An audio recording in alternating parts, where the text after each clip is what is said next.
بسم اللہ الرحمن الرحیم۔ عجائب القرآن میں آپ کا خوش آمدید۔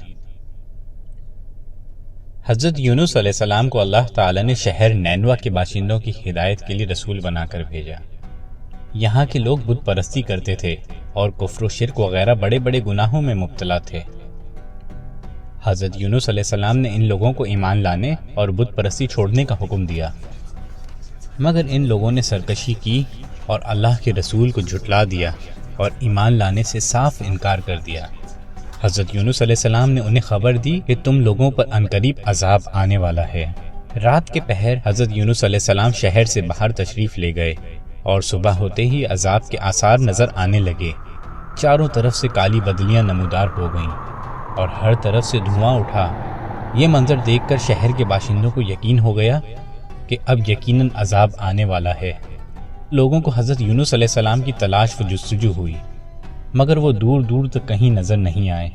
اب شہر والوں کو اور زیادہ خطرہ اور اندیشہ ہو گیا، چنانچہ شہر کے تمام لوگ خوف خداوندی سے ڈر کر کانپ اٹھے اور سب کے سب عورتوں، بچوں، یہاں تک کہ اپنے مویشیوں کو ساتھ لے کر اور پھٹے پرانے کپڑے پہن کر روتے ہوئے جنگل میں نکل گئے اور رو رو کر صدقے دل سے حضرت یونس علیہ السلام پر ایمان لانے کا اقرار و اعلان کرنے لگے۔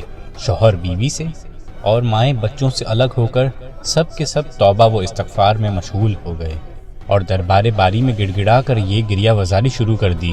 جو مظالم آپس میں ہوتے تھے ایک دوسرے سے معاف کرانے لگے اور جتنی حق تلفیاں ہوئی تھیں سب کی آپس میں معافی تلافی کرنے لگے۔ غرض یہ کہ سچی توبہ کر کے خدا سے یہ عہد کر لیا کہ حضرت یونس علیہ السلام جو کچھ خدا کا پیغام لائے ہیں ہم ان پر صدقے دل سے ایمان لائے۔ اللہ تعالیٰ کو شہر والوں کی بے قراری اور مخلصانہ گریہ وزاری پر رحم آیا اور عذاب اٹھا لیا گیا اور لوگ پھر شہر میں آ کر امن و چین کے ساتھ رہنے لگے۔ اس واقعے کا تذکرہ اللہ تعالیٰ قرآن مجید میں کچھ یوں کرتے ہیں۔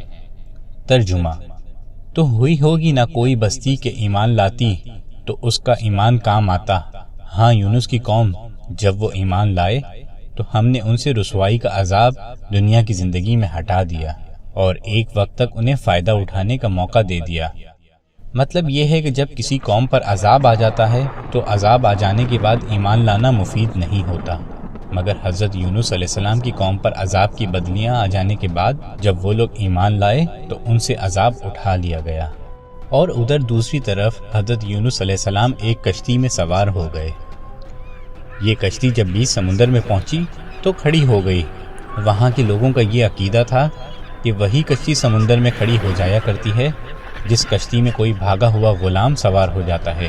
چنانچہ کشتی والوں نے قرعہ نکالا تو حضرت یونس علیہ السلام کے نام کا قرعہ نکلا، تو کشتی والوں نے آپ کو سمندر میں پھینک دیا اور کشتی لے کر روانہ ہو گئے، اور فوراً ہی ایک مچھلی آپ کو نگل گئی اور مچھلی کے پیٹ میں جہاں بالکل اندھیرا تھا آپ مقید ہو گئے۔ مگر اسی حالت میں آپ نے آیت کریمہ یعنی کہ لا الہ الا انت سبحانک انی کنت من الظالمین پڑھنا شروع کر دیا، تو اس کی برکت نے اللہ تعالیٰ سے آپ کو اس اندھیری کوٹری سے نجات دی اور مچھلی نے کنارے پر آ کر آپ کو اگل دیا۔ اس وقت آپ بہت ہی نحیف و کمزور ہو چکے تھے۔ خدا کی شان کہ اس نے اس جگہ کدو کی ایک بیل اگا دی اور آپ اس کے سائے میں آرام کرتے رہے۔ پھر جب آپ میں کچھ توانائی آ گئی تو آپ اپنی قوم کی طرف تشریف لائے۔ سب لوگ انتہائی محبت و احترام کے ساتھ پیش آ کر آپ پر ایمان لائے۔ حضرت یونس علیہ السلام کے ان حالات کا تذکرہ قرآن کریم نے اس لفظوں میں بیان فرمایا ہے۔